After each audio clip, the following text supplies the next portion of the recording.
Hi guys, today we're gonna talk about mathematical symbols in English. How do we express them? How do we pronounce them? But before talking about this, I've got a very important piece of advice for you.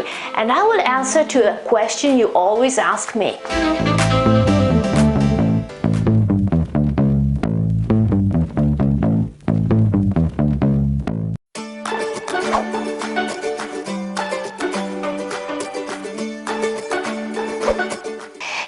Today I got something very important to tell you and I'm so excited to do it. I've got the answer to a question you ask me almost on a daily basis, which is where do I get personalized or private lessons, online lessons in order to learn a second language or to improve a foreign language. I know you're looking for lessons that can fit your needs or your schedule, your budget or your goals or your level, and I got the perfect answer for you, which is Preply. Preply is an online language learning platform that is focused on face-to-face lessons. It connects around 32,000 tutors with students, so you can find your perfect fit. And tutors are available to fit every budget and every schedule. Besides, booking lessons is very easy and fast on your mobile or on the app. And pay attention, I've got a super opportunity for all of you who follow my channel at Maiora. In fact, here below in the description under my video you will find a link, and if you click on that link you will get 50% discount on the first lesson. You're still not satisfied? No problem, you can get a free replacement with another tutor or a full refund. Well guys, we know that learning a second language or improving a foreign language is crucial nowadays, but we also know it may be challenging. Well, not anymore, not with Preply and its affordable, effective, enjoyable, personalized solutions. So let them help you.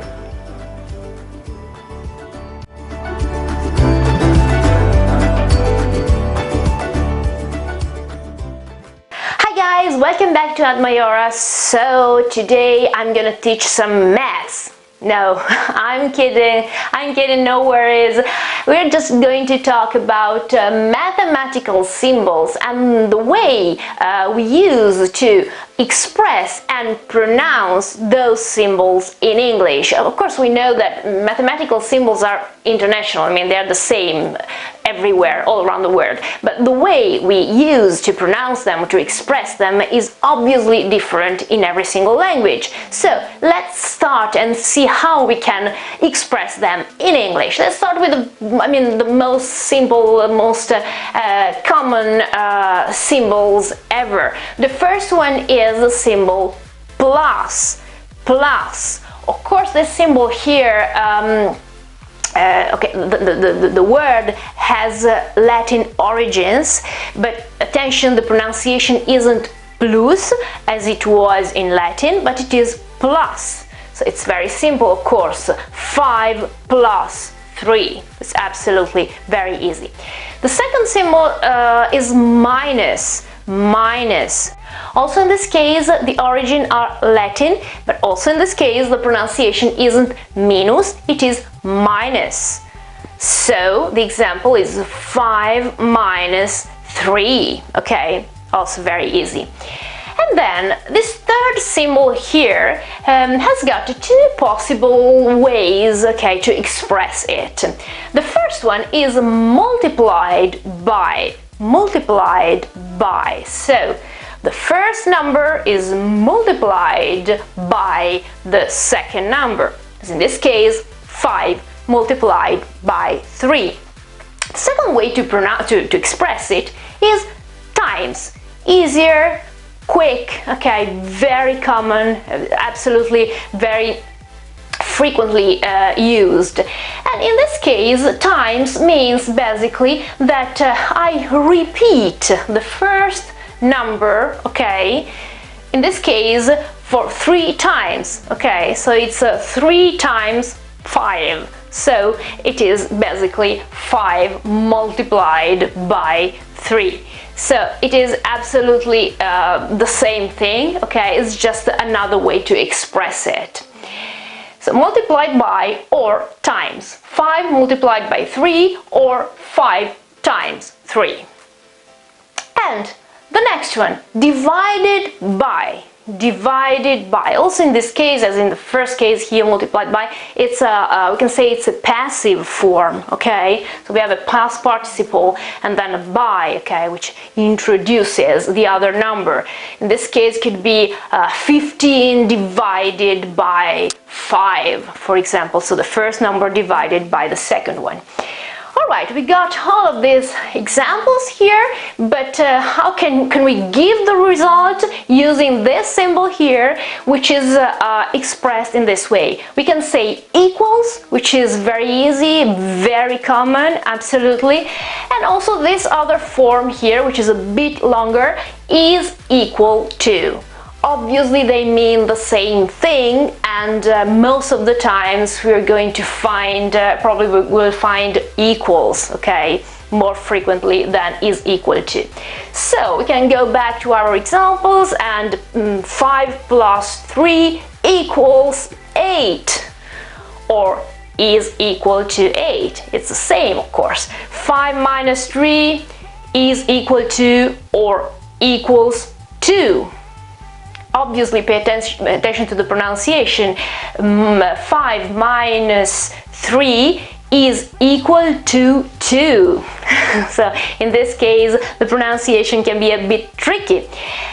And again, 5 times 3 or 5 multiplied by 3 equals or is equal to 15.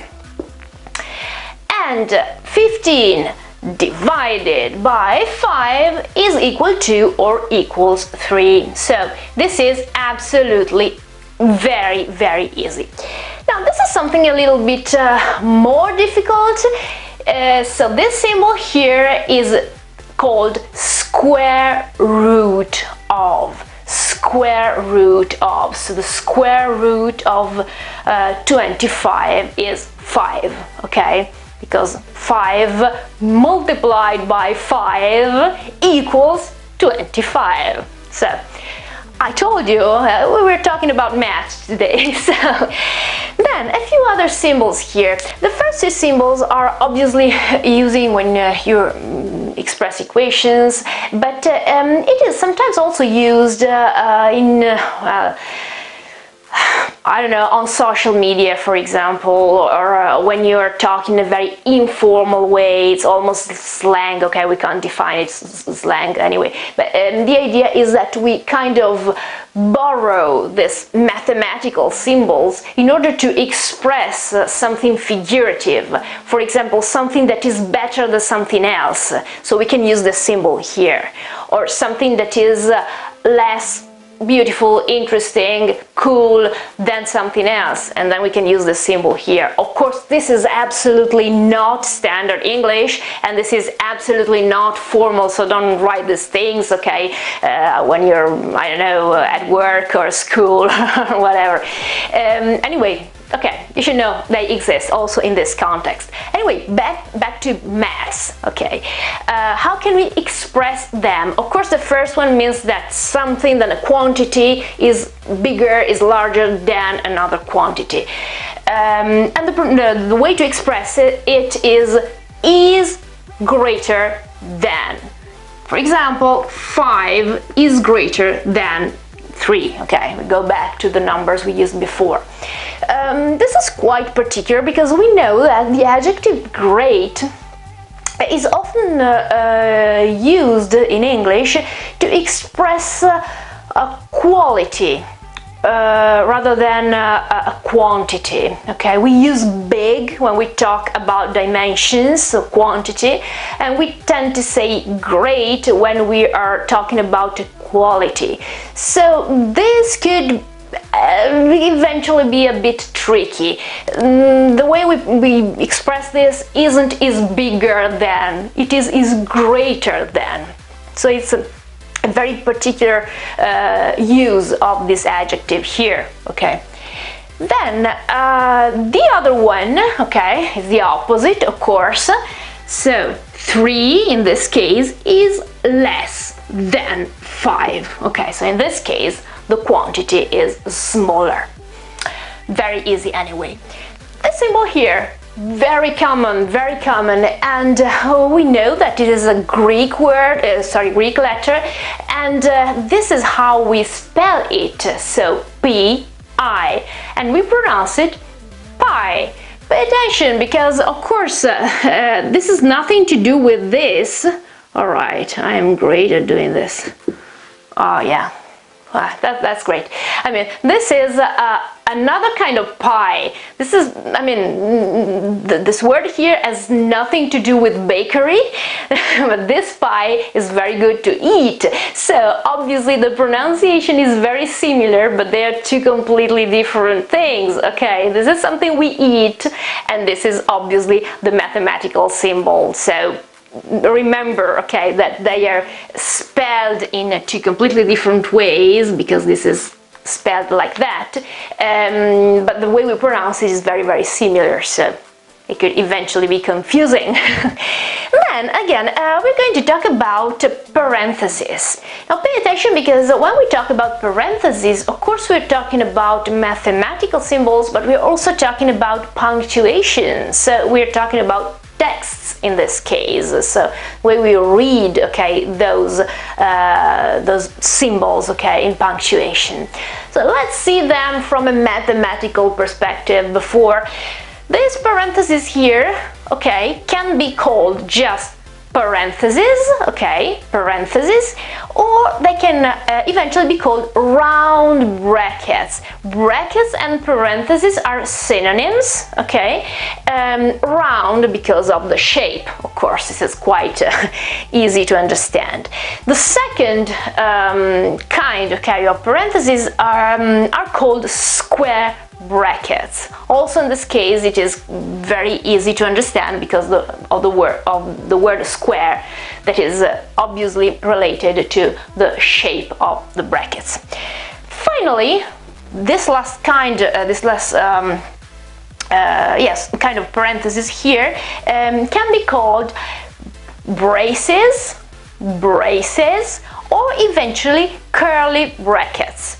Curly brackets. Curly is a word that we use when we talk about hair, for example, okay? And in fact, we can say that this parenthesis may remind us, okay, that shape, okay, that style, the hairstyle, okay, curly hair. Now, when we talk about brackets or parentheses in punctuation, we can use both words, either parentheses or brackets. We can say between parentheses if something is obviously closed between parentheses, or eventually you can use another expression which is in brackets. In brackets is very common, especially in common language, in spoken language, colloquial language, because yes, it is it literally means between parentheses, but it is also figurative. Okay, I'll make you an example. When I talked about this thing before, okay, I talked about the pie. That was something, an information I added, okay? So that was, I don't know, some further information, something I decided to say, but it wasn't strictly necessary. So eventually I could have said, okay, in brackets, pay attention because the pronunciation is very similar to this word here. In brackets means that I am saying something that isn't necessary, but is something I am adding, okay, to my explanation in this case. In brackets. So in this case, it is quite figurative, and this is a very common expression we use, especially while talking. In brackets. Of course, between parentheses exists, and it is more formal, we can say so. Alright, I move away from the whiteboard so you can see all of them together, and yes, I hope it was useful, because you know, sometimes we just take these things for granted, and then we need to express them, and we're not able to. So I hope that was useful for you, and thank you so very much for following. Thank you so very much for supporting my channel. Thank you so much for your donations on PayPal. Okay, I remind you my address, which is Maiora, which is the name of the channel, of course, Maiora tutor at gmail.com. So thank you so very much for your support, thank you so very much for your comments, and see you again very soon with another English, no, nothing about mathematics, so just English lesson or moment together. Thank you, see you soon.